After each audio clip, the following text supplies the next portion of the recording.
자, 그러면 저번 시간에 한 거 복습하고 가보도록 하겠습니다. 우리 저번 시간에 DNA, 그 다음에 유전자, 그 다음에 염색사, 그 다음에 염색체 이런 것들 개념에 대해서 했었죠. 자, 생물이 사용하는 유전 정보를 담는 물질은 어떤 거예요? DNA. 근데 DNA에는 염기 서열이 전부 다 생물의 형질을 결정하는 게 아니라 DNA에는 특정 부위에 있는 서열이 생물의 형질을 결정합니다. 그런 부위를 뭐라 그래요? 유전자. 사람의 염색체는 46개고 일반적인 체세포에서, 그 다음 유전자 수는 한 2만에서 2만 5천 개이기 때문에 하나의 DNA에는 여러 개의 뭐가 있어요? 유전자가 존재합니다. 알겠죠? 자, 그 다음에 이 DNA를 저장하는 형태가 조금 다른데, 분열 중인 세포랑 분열하지 않는 세포에서 저장하는 형태가 조금 다릅니다. DNA의 분열하지 않는 일반적인 세포의 핵 내부에서는 염색사의 형태로 존재해요. 염색사는 일단 DNA를 어떤 단백질을 DNA로 감싸요. 그 어떤 단백질이 뭐지? 히스톤 단백질을 DNA로 감고, 그러면 히스톤 단백질과 DNA가 결합한 구조물을 뭐라 그래요? 뉴클레오솜. 뉴클레오솜이 여러 개 연결돼서 약간 실 모양으로 있는 것을 염색사라고 얘기를 하고, 얘는 일반적인 분열하지 않는 상태인 세포에서 이렇게 저장한 형태인 거고, 분열할 때는 얘네들을 좀 더 응축을 시킵니다. 그래가지고 염색사를 좀 더 응축시켜서 막대 모양의 구조물이 우리 눈에 보이게 돼요. 그런 것들을 뭐라 그래? 염색체라고 합니다. 자, 염색체에는 이렇게 X자 모양인 것들이 있는데 움푹 들어간 이 부분을 동원체라고 하고, 동원체는 뭐가 결합하는? 방추사. 나중에 염색체 위치를 조정하는 방추사가 결합하는 부위를 동원체라고 하고, 이렇게 X자 모양의 각각의 한 가닥을 뭐라 그래요? 분체라고 합니다. 자, 그래서 얘가 분열하지 않는 세포에서 일반적인 핵이 염색된 모양인 거고, 이때는 염색사 형태로 저장이 되어 있고, 분열 중인 세포는 이렇게 막대 모양으로 관찰이 됩니다. 그래서 다른 말로 표현할 때는 풀어져 있는 염색체, 응축된 염색체라고 표현할 때가 있어요. 알겠나요? 자, 그 다음에 얘도 염색체 하나고 얘도 염색체 하나입니다. 왜냐하면 염색체 개수는 뭐의 개수로 세요? 동원체 개수로 세기 때문이에요. 자, 그 다음에 얘는 염색 분체가 없는 염색체인 거고, 얘는 염색 분체가 있는 염색체입니다. 됐나요? 자, 그럼 사람의 염색체에 대해서 한번 다시 복습을 해보도록 할게요. 자, 이렇게 염색체 사진이 나와 있습니다. 사람의 경우에는 모양과 크기가 같은 어떤 염색체가 상동 염색체 몇 개가? 2개가 한 그룹을 이루죠. 그래서 몇 N으로 표현해요? 2N으로 표현합니다. 그 다음에 정상인 경우에는 23쌍의 염색체가 있어요. 그러면 총 몇 개의 염색체가 있는 거야? 그치, 2N은 46개입니다.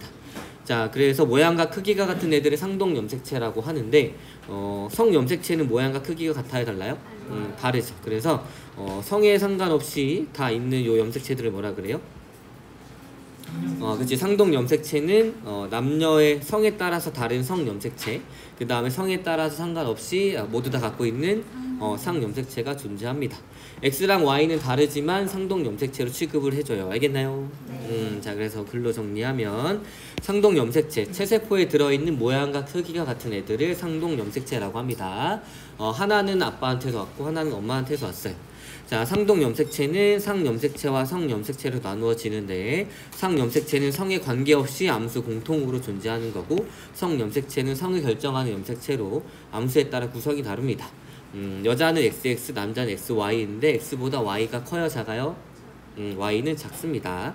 자, 그 다음 핵상, 몇 N은 몇, 이런 식으로 여러분들이 표현할 수 있어야 되는데, 모양과 크기가 똑같은 애들이 몇 개가 상동 염색체의 한 그룹을 이루는가로 파악해주면 돼요. 자, 얘는 몇 개가? 3개가, 그러니까 3N이고 염색체 숫자는 6개입니다. 그 다음에 얘는 몇 N? 2N으로 염색체 숫자는 4. 그 다음에 얘는 몇 N? N으로 염색체 숫자는 2. 이런 식으로 나타낼 수 있어야 돼요. 그래서 이렇게 염색체들이 흐트러져 있다 하더라도 여러분들이 몇 N은 몇인지 파악할 수 있어야 합니다. 알겠나요? 자, 그 다음에 이제 핵형 보도록 할게요. 핵형, 방금 보여준 이 사진으로 파악할 수 있는 염색체 모양, 크기, 형태적 특징을 다 얘기를 합니다. 다른 종이면 핵형이 같아요, 달라요? 다른 종이면 다를 거고, 같은 종이면 어느 때 같지? 어느 때 같아? 같은 종이면 핵형이 다 같아? 그치? 같은 성일 때 핵형이 같고 다른 성이면 핵형이 다르다라고 표현해줍니다. 알겠나요? 자, 그래서 이번 시간 여기까지 했고, 자, 이제 염색 분체 형성과 분리에 대해서 한번 보도록 하겠습니다. 자, 이 모습이 염색체인데 염색체 중에 X자 모양으로 되어 있는 염색체가 있어요. 염색체 각각의 줄기를 뭐라 그러냐면 염색 분체라고 합니다. 이 염색 분체가 왜 생기는지에 대해서 한번 알아보도록 하겠습니다. 우리가 세포 분열을 합니다. 우리가 세포 분열을 하는 이유는 무엇이냐면 체세포 기준으로 설명할게요. 체세포 분열을 하는 이유는 원래 있던 세포랑 똑같은 세포를 증가시키기 위해서예요. 됐나요? 자, 그래서 일반적으로 세포 분열이 일어나게 되면 하나의 세포가 분열해가지고 두 개의 동일한 세포가 만들어지게 됩니다. 됐나요? 자, 그래서 분열하기 전의 세포를 모세포라고 하고 분열된 직후에 나눠진 요 세포들을 각각을 딸세포라고 얘기를 합니다. 자, 그러면 목적은 이 모세포와 동일한 딸세포를 만드는 거예요. 동일하다는 얘기는 유전 정보가 동일해야 된다는 얘기야. 됐니?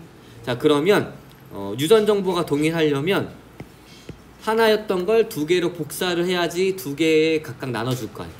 맞지? 그래서 복사를 해야 됩니다. 이해됐니? 그래서 동일한 세포를 두 개를 만들 거니까 유전 정보도 동일한 게 두 개가 필요한 거예요. 됐나요? 자, 그래서 예를 들어서 모세포에 DNA가 있습니다. 그런데 결국에는 요 DNA를 갖는 세포를 두 개를 만들어야 돼. 그러니까 복제를 해서 하나 더 만들어야겠지? 여기까지 됐니? 됐어? 그 다음에 얘를 결국에는 나눠서 각각 가져야 한다는 얘기예요. 자, 얘를 염색체로 표현해보면, 자, 일단은 모세포에서는 DNA가 이렇게 있습니다. 그런 다음에 우리 아직 세포 주기 안 배웠죠? 세포 주기에서 DNA를 복제하는 과정이 있어요. 그 과정이 끝나게 되면 동일한 DNA가 두 개가 있게 됩니다. 됐어요? 자, 그런 다음에 얘네들이 이제 분열기에 들어가게 되면 염색체를 응축이 될 거예요. 이 과정은 뒤에서 배우게 될 건데, 자, 염색체를 응축이 되게 되면 얘네가 같은 같은 동원체에 붙어서 각각 응축이 됩니다. 됐나요? 그래서 각각 염색 분체를 형성을 하는 거예요. 됐어요? 그 다음에 나눠질 때 얘네들이 반반 떨어져서 각각의 세포로 들어가게 됩니다. 됐어요? 자, 그러면 보니까 어때요? 원래 분열 전의 세포랑 분열 후에 있는 세포들이 유전 정보가 똑같게 되겠죠. 됐나요? 이래서 염색 분체가 만들어지게 되는 거예요. 됐니? 결국 DNA를 복제하고 이 복제된 DNA들이 하나의 동원체에 묶여가지고 염색체를 구성을 하는데 그 각각의 가닥을 염색 분체라고 한다는 얘기입니다. 자, 그러면 요 정의 한번 보도록 할게요. 염색 분체, 세포 분열, 나중에 전기, 중기, 후기, 말기 다 배우게 될 거예요. 전기, 중기, 후기, 말기 배우게 될 건데, 자, 세포 분열 전기와 중기에서 관찰되는 X자 모양 염색체에서 하나의 염색체를 이루는 두 개의 가닥을 요 각각을 염색 분체라고 얘기를 합니다. 자, 염색 분체의 형성, 요 과정 곧 배우게 될 거니까 전기가 뭐고 중기가 뭔지는 지금은 그냥 흘려 들어도 괜찮아요. 자, 염색 분체의 형성. 한 염색체를 구성하는 두 염색 분체는 DNA가 복제돼서 형성하고 한 염색체를 이루는, 그래서 두 염색 분체의 유전 정보는 갖게 됩니다. 그리고 두 가닥의 염색 분체는 동원체 부위에서 서로 연결이 되어 있어요. 자, DNA가 있습니다. 그러면 얘가 DNA가 복제가 돼요. 그러면 얘랑 똑같은 DNA가 옆에 생깁니다. 그런데 얘네들이 응축이 될 때 같은 동원체에 묶여가지고 응축이 됩니다. 그래서 각각 염색 분체를 형성하게 되는 거예요. 됐나요? 자, 그러니까 얘를 이루는 DNA와 얘를 이루는 DNA는 컨트롤 CV 한 거기 때문에 완전히 똑같습니다. 됐나요? 됐니? 자, 염색 분체가 분리가 됩니다. 뒤에서 배우게 될 체세포 분열이 일어날 때 두 염색 분체는 분리가 되어 서로 다른 딸세포로 이동을 합니다. 이 과정에서 복제된 DNA가 두 딸세포로 나뉘어져 들어가기 때문에 딸세포 두 개의 유전 정보는 모세포와 동일하게 됩니다. 요 과정 이해됐어요? 자, 그럼 이 과정 다시 한번 글로 정리해 보도록 하겠습니다. 자, 분열 전의 세포를 모세포, 분열 후에 생긴 요 세포들을 딸세포라고 얘기합니다. 자, 모세포의 핵 속에는 염색체가 실처럼 풀어진 상태로 있어요. 이 상태를 염색사라고 우리가 표현을 합니다. 됐나요? 자, 그 다음에 세포가 분열하기 전에 핵 속에 있는 DNA가 복제가 됩니다. 그리고 DNA는 각각 히스톤 단백질과 결합을 하게 됩니다. 그 다음에 세포 분열이 시작이 되면 핵막이 사라지고 염색체가 응축이 되어 나타납니다. 요때 이 복제된 DNA들이 하나의 동원체에 붙어서 염색체를 구성을 합니다. 그래서 염색체는 염색분체 2개가 동원체에 붙어 있는 상태로 되는 거예요. 그 다음에 세포 분열이 진행이 되면서 염색분체가 분리가 됩니다. 요 2개가 분리가 돼서 각각 세포로 들어간다는 얘기예요. 자, 염색 분체가 분리가 됩니다. 그래서 각각 다른 딸세포로 들어가게 되고, 그래서 딸세포의 염색체 수는 모세포와 같고 염색 분체는 DNA가 복제가 돼서 만들어진 것이므로 유전 정보가 동일한 딸세포가 생깁니다 라는 과정이 있는데, 지금은 염색 분체가 생기는 게 어떤 의미인지 정도만 알고 요 분열하는 과정은 다음 시간에서 자세히 배울 거예요. 알겠죠? 그래서 이 과정이 이해가 안 된다고 하더라도 다음 시간 수업 들으면 이해할 수 있습니다. 그래서 염색체 수가 어떻고 DNA가 어떻고 이런 것들은 다음 시간에 이해할 수 있어요. 알겠죠? 네. 지금 염색 분체가 왜 만들어지는지만 알면 돼. 됐지? 네. 염색 분체는 동일한 유전 정보를 나눠 가져야 되니까 얘를 복사한 거가 이제 염색체로 구성이 되면 염색 분체가 된다는 얘기예요. 됐나요? 네. 자, 그러면 이제 상동 염색체와 대립 유전자에 대해서 한번 알아보도록 하겠습니다. 상동 염색체가 뭐였죠? 모양과 크기 같은 애들을 상동 염색체라고 했죠. 상동 염색체. 얘네 둘이 상동 염색체 관계입니다. 맞나요? 그래서 한쪽이 부계에서 왔으면 한쪽은 모계에서 왔어요.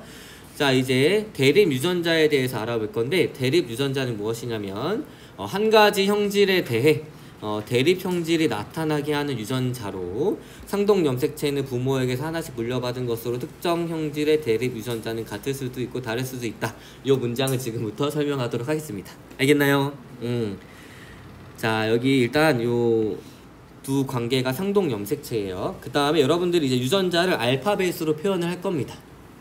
근데 동일한 알파벳, A면 A, B는 B, C는 C, 이렇게 동일한 알파벳으로 표현한다는 의미는 무엇이냐면 결국에는 이 DNA가 응축이 돼서 염색체를 구성한 거지. 그래서 DNA에는 유전자가 있었고, 그래서 상동 염색체에도 염색체에도 유전자가 있어요.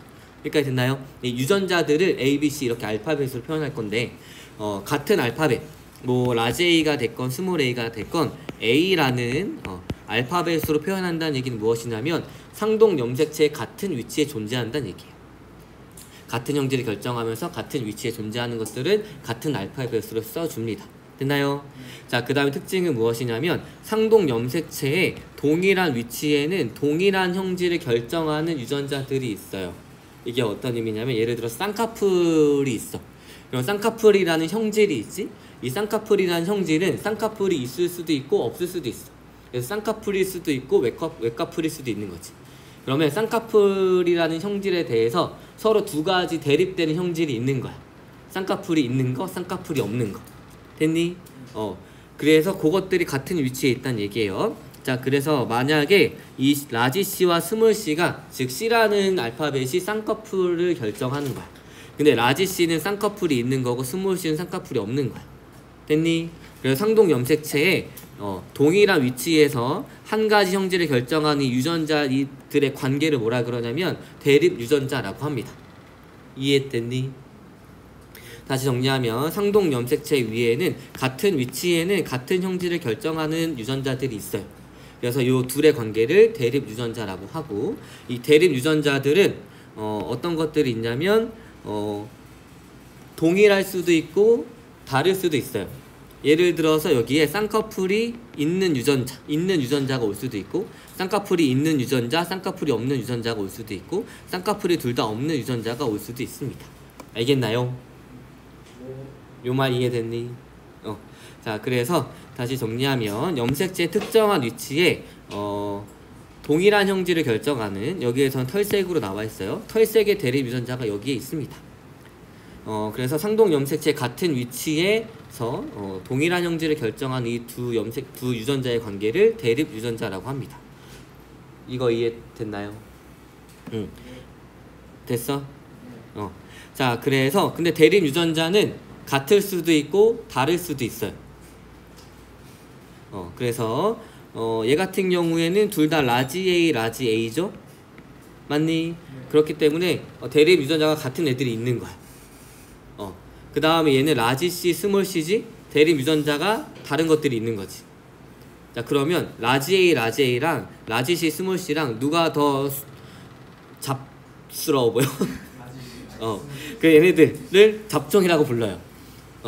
다른 말로는 이형 접합이라고 합니다. 이형 접합. 다른 형태의 접합이다. 됐니? 그러면 이 라지 A, 라지 A는 좀 순해 보이지. 그래서 순종이라고 표현해주고 같은 형태끼리 접합되어 있다 해가지고 동형 접합성이라고 얘기를 합니다. 자, 그래서 밑에 보게 되면 한 가지 형질을 결정하는 대립 유전자는 뭐 라지 D처럼 같을 수도 있어요. 이런 것들을 동형 접합성, 순종이라고 합니다. 그래서 라지 D, 스몰 D도 둘 다 순종이라고 불러요. 같은 것끼리 있기 때문에. 됐나요? 자, 그 다음에 여기처럼 라지 E, 스몰 E처럼 다를 수도 있어. 이런 것들을 이형 접합성, 다른 말로는 또 잡종이라고 합니다. 됐나요? 자, 그래서 대립 유전자 다시 정리하면 상동 염색체에서 같은 위치에 존재하면서 한 가지 형질에 대한 대립 유전자를 가지고 있는 이 둘의 관계를 대립 유전자라고 합니다. 상동 염색체 같은 위치에 존재하며 한 가지 형질에 대해 대립 형질이 나타나게 하는 유전자들을 대립 유전자라고 하는 거예요. 자, 그런데 상동 염색체는 부모에게서 각각 하나씩 받은 거라 특정 형질에 대한 대립 유전자는 같을 수도 있고 혹은 라지 C, 스몰 C처럼 다를 수도 있습니다. 이해됐나요? 자, 그러면 요 염색 분체가 있을 때는 어떻게 봐야 되는지 한번 볼게요. 세포가 DNA를 복제하게 되면 염색 분체가 있는 염색체가 만들어지겠죠. 이거 이해됐니? 자, 그랬을 때 요 염색체는 에서 얘랑은 염색 분체인 거고 얘랑은 염색 분체인 거예요. 얘는 그냥 얘를 그대로 복사한 거기 때문에 얘랑을 대립 유전자 관계라고 하지 않습니다. 상동 염색체인 얘랑 얘의 둘의 관계에서를 대립 유전자라고 써주는 거예요. 됐나요? 자, 그래서 하나의 염색체를 구성하는 염색 분체에 있는 유전자는 대립 관계라고 표현하지 않습니다. 대립 관계라고 표현하기 위해서는 상동 염색체의 같은 위치에서를 비교를 해줘야 되는 거예요. 됐나요? 자, 그 다음에 이 염색 분체 중에 같은 동원체에 묶여있는 요 둘의 관계를 특별히 자매 염색 분체라고 용어를 쓸 때가 있어요. 됐니? 자, 그럼 상동 염색체와 대립 유전자의 관계 이해됐나요?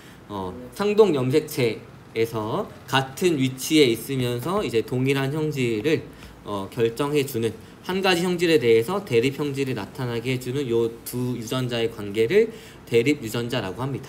알겠나요? 그래서 같을 수도 있고, 즉 순종일 수도 있고, 다를 수도 있다. 됐니? 자, 그러면 이제 세포 분열에 대해서 한번 알아보도록 하겠습니다. 자, 세포 분열을 합니다.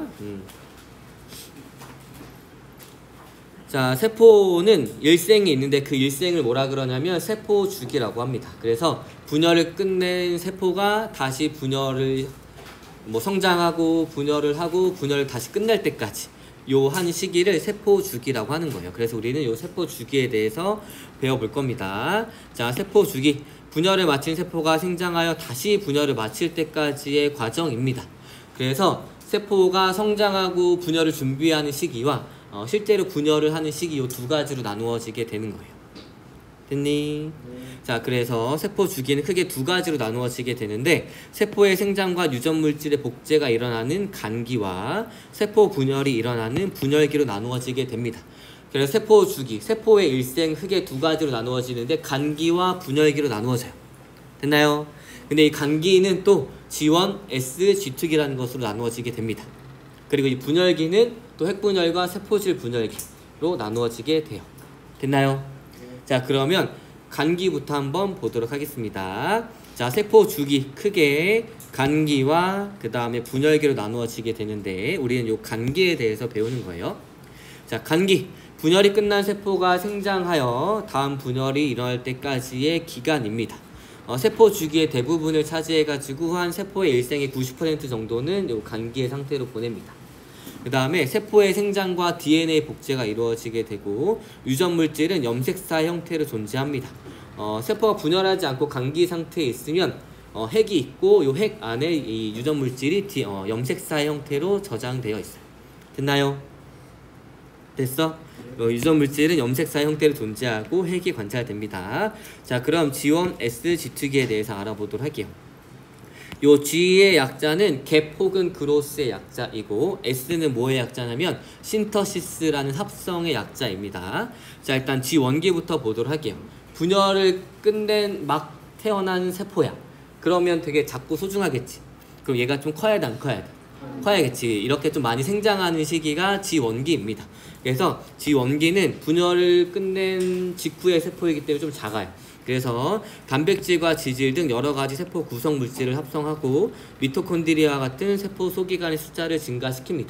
그리고 G1S, G2기에서는 다 세포가 생장하긴 하지만 가장 많이 생장하는 시기가 G1기예요. 됐나요? 응. 됐어? 자, 그 다음에 이제 S기는 무엇이냐면 신터시스인데 뭐를 합성하냐면 DNA를 합성해 주는 거예요. DNA를 합성해 준다는 얘기는 뭐냐면 DNA를 복제해 준다는 얘기입니다. 됐어요? 자, DNA가 복제가 되는데 DNA가 복제가 될 때 우리가 복사기처럼 한 번에 딱 되는 게 아니라 원형이 있어요. 이 원형을 보고 차근차근 얘랑 똑같은 것들을 합성해 줍니다.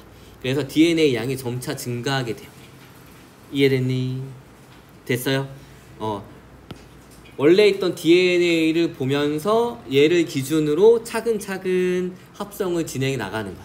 그러니까 DNA 양이 차근차근 증가한다는 얘기예요. 알겠나요? 자, 그래서 S기에서는 DNA가 복제가 됩니다. 그래서 S기가 끝나면 세포당 DNA 양이 G1기보다 2배가 되게 되는 거예요. 됐어요? 자, S기는 어떤 거냐, G2기는 무엇이냐면 세포 분열을 준비하는 시기입니다. G2기가 끝나면 바로 분열기로 들어가요. 그렇기 때문에 G2기에서 이 분열을 준비해야 됩니다. 그래서 세포 분열을 준비하는 시기인 거고, S기를 거쳤기 때문에 DNA가 2배가 됩니다. 그래서 G2기의 DNA 양은 G1기의 2배가 돼요. 됐니? 자, 그 다음에 방추사를 구성하는 단백질을 합성해 주는 건데, 방추사는 다음 시간에 배우겠지만 동원체, 염색체에 있는 동원체에 붙어서 염색체를 이동시켜주는 실 모양의 구조물이에요. 근데 이 실 모양의 구조물도 단백질로 구성이 되어 있어. 그럼 방추사라는 길다란 걸 만들기 위해서는 얘를 구성하는 단백질을 만들어줘야겠지. 맞니? 그래서 방추사는 뭐냐면 단백질들이 이렇게 여러 개 연결돼서 실 모양의 구조물로 되는 게 방추사예요. 근데 G2기에서는 어떤 걸 합성해 주냐면 요 각각을 합성해 주는 거야. 방추사를 구성하는 단백질을. 방추사가 나타나는 게 아니라 방추사를 구성하는 단백질을 합성하는 시기입니다. 알겠나요? 자, 그래 G2기에서는 방추사가 나타나는 게 아니라 방추사를 구성하는 단백질을 합성합니다. 그래서 방추사가 나타나는 게 아니라 구성 단백질을 합성해 주는 시기예요. 됐나요? 자, 그래서 간기는 G1, S, G2기인데 모두 다 성장하지만 G1기에서 가장 많이 성장하고, S기에서는 DNA가 복제가 이루어지고, 그래서 S기가 끝나는 G2기에서는 DNA량이 2배가 되고, G2기에서는 분열을 준비한다. 알겠니? 그래서 S기는 뭐냐면 그냥 DNA 복제가 시작이 되면 S기가 시작이 되는 거고, DNA 복제가 끝나면 S기가 그냥 끝난 거예요. 됐나요? 자, 그럼 이제 분열기로 가보도록 하겠습니다. 분열기는 M기라고도 하는데 마이토시스의 약자예요. 간기에 비해 걸리는 시간이 짧습니다. 그 다음에 핵분열이 먼저 일어나고, 그 다음에 세포질 분열이 일어나서 딸세포가 만들어지게 되고, 이제 염색사가 염색체를 응축이 되기 때문에 막대 모양의 구조물인 염색체가 관찰이 되게 됩니다. 그 다음에 염색체 모양과 행동에 따라서 전기, 중기, 후기, 말기로 구성이 돼요. 됐나요? 자, 그 다음 요거는 지워주세요. 선생님 밑에 거 복사하다가 잘못 들어갔어요. 요건 지워주고, 그래서 우리가 간기, 그 다음 분열기, 특히 분열기에서 전기, 중기, 후기, 말기 어떤 일들이 일어나는지는 세포 분열을 배울 때 자세히 배울 거니까 너무 걱정하지 마세요. 알겠나요? 자, 그러면 그림으로 한번 다시 정리해 보도록 하겠습니다. 세포는 이렇게 한 주기를 거칩니다. 분열이 막 끝난 세포가 성장하고 DNA 복제하고 분열을 준비하고, 그 다음에 분열기로 들어가서 세포질 분열까지 끝나서 또 다른 2개의 딸세포가 될 때까지를 세포 주기라고 하는 거예요. 그래서 G1, S, G2 분열기로 나누어지게 됩니다. 자, 지원기 막 태어난 세포이기 때문에 세포를 구성하는 물질을 합성하고 세포 소기관의 숫자를 늘립니다. 그 다음 S기에서는 DNA를 복제하는데 한 번에 복제를 하는 게 아니라 이 하나를 주형으로 해서 차근차근 합성해 나가요. 그래서 요때 DNA 상대량은 한 1에서 2 정도 됩니다. 됐나요? 그 다음에 점차 증가한다는 얘기고, 쥐트기에서는 분열을 준비합니다. 그 다음에 분열기는 핵분열과 세포질 분열로 나누어지게 돼요. 자, 그럼 이제 DNA 상대량을 보도록 할 건데, 자, DNA 상대량입니다. 만약에 G1기의 DNA 상대량을 1로 뒀어요. 그러면 S기에서는 복제가 된다 그랬지? 그렇기 때문에 복제가 되면 1에서 2의 값을 가지게 됩니다. 그럼 S기가 끝나면 DNA가 2배가 된 거예요. 복제가 됐기 때문에. 그래서 G2기에서는 DNA 상대량이 2가 되게 됩니다. 됐어요? 자, 그 다음 분열기로 들어가게 되면 DNA 상대량 2에서 1로 감소하게 됩니다. 됐나요? 그럼 이제 글로 정리해 볼게요. 자, 간기에는 핵이 관찰이 되고 응축된 염색체는 관찰이 되지 않습니다. 응축된 염색체는 분열기의 핵분열 시기에만 관찰이 되고, 그다음 간기 S기에서는 DNA가 복제가 되므로 분열기 전기의 염색체는 2개의 염색 분체가 있는 형태로 나타나게 됩니다. 요 문장들 이해 안 돼도 괜찮아요. 다음 시간에 설명할 겁니다. 알겠죠? 자, 그 다음에 근데 모든 세포가 이렇게 항상 계속 주기 분열이 끝났다가 다시 분열하고 분열이 끝났다가 다시 분열하고 이런 걸 거치는 게 아니라, 어떤 세포들은 한 번 분열하면 더 이상 분열하지 않는 세포들이 있어요. 대표적으로 신경세포들이 그렇습니다. 그래서 신경세포가 한 번 손상이 된 복구가 안 되기 때문에 한 번 척수가 다쳐가지고 끊어지거나 이런 복구가 안 돼가지고 거의 평생을 그 부분이 마비가 된 상태로 살게 되는 거예요. 알겠나요? 좋아요. 그래서 이런 더 이상 분열하지 않은 세포들은 그래서 지원기 상태로 보통 존재하게 됩니다. 됐니? 자, 그래서 우리가 다시 정리를 하게 되면 세포 주기는 크게 간기와 분열기로 나누어지게 되고, 간기는 G1, S, G2기로 나누어지게 되고, G1에서는 생장하고 S기에서는 DNA 복제하고 G2기에서는 분열기를 준비한다. 그 다음 분열기에서는 이제 핵분열과 세포질 분열로 나누어지게 되고, 또 염색체의 모양과 행동에 따라서 전기, 중기, 후기, 말기로 구성이 된다. 요 정도만 이해하고 있으면 돼요. 알겠나요? 자, 혹시 질문 있니? 없어요? 고생했어요.